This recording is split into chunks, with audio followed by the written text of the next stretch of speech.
The sea of trees stands silent, motionless against the backdrop of Mount Fuji's snow-capped peaks.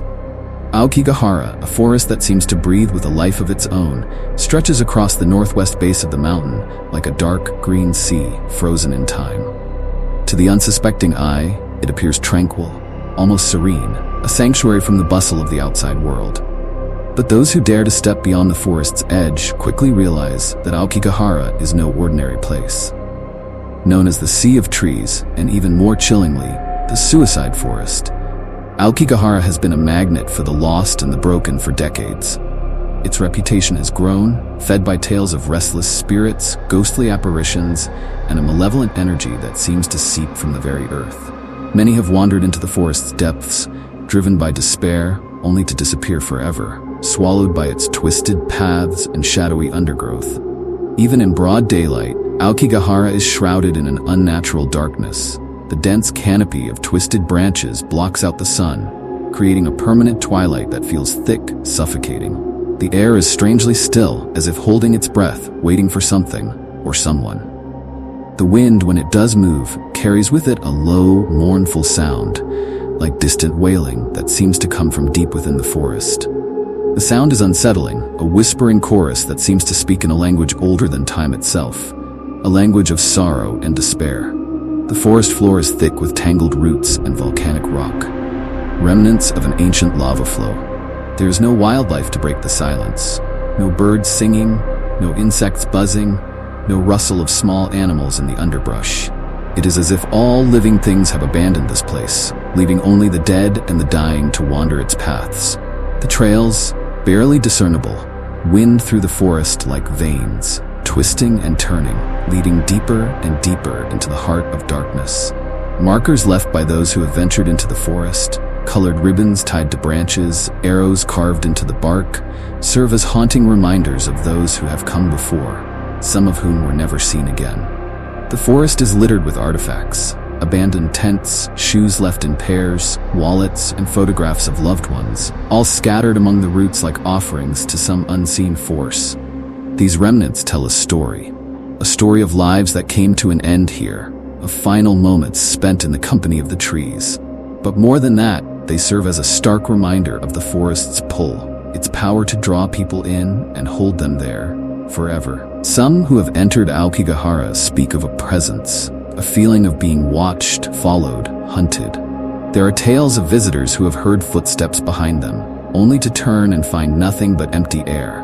Others claim to have seen figures flitting between the trees, glimpses of white clothing or shadowy shapes moving just out of sight, always at the edge of their vision. The most chilling stories are those of the yurei, the restless spirits of those who have died in violent or despairing ways. These spirits, they say, are trapped here, bound to the forest by their pain, unable to find peace. Local legends tell of the yurei wandering the forest at night, their white-clad forms drifting between the trees, their long black hair trailing behind them like smoke. Their faces are said to be contorted with grief or rage, their eyes hollow and empty. Some say they call out to the living, beckoning them deeper into the woods, luring them to their deaths. Others speak of hands reaching out from the darkness, cold and clammy, grasping at ankles, pulling. There is the story of the old woman, a spectral figure seen near the entrance to the forest. She is said to appear to those who are lost, offering a way out, her voice kind, her demeanor calm. But those who follow her never return. Some believe she is a yurei, doomed to wander Aokigahara forever, eternally seeking company in her misery. And then there are the voices. The forest is known for its strange acoustics. Sounds do not travel as they should.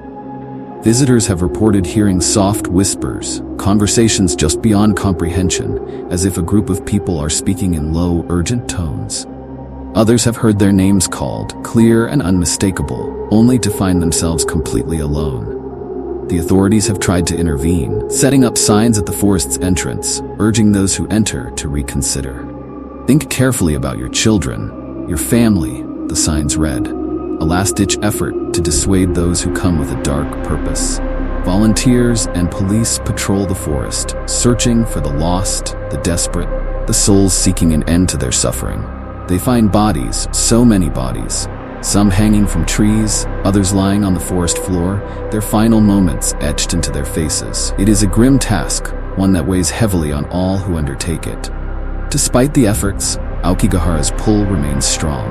The forest seems to call out to those who feel they have nowhere else to go, offering a dark promise, a final refuge. Those who venture in speak of a compulsion, a feeling that grows stronger the deeper they go.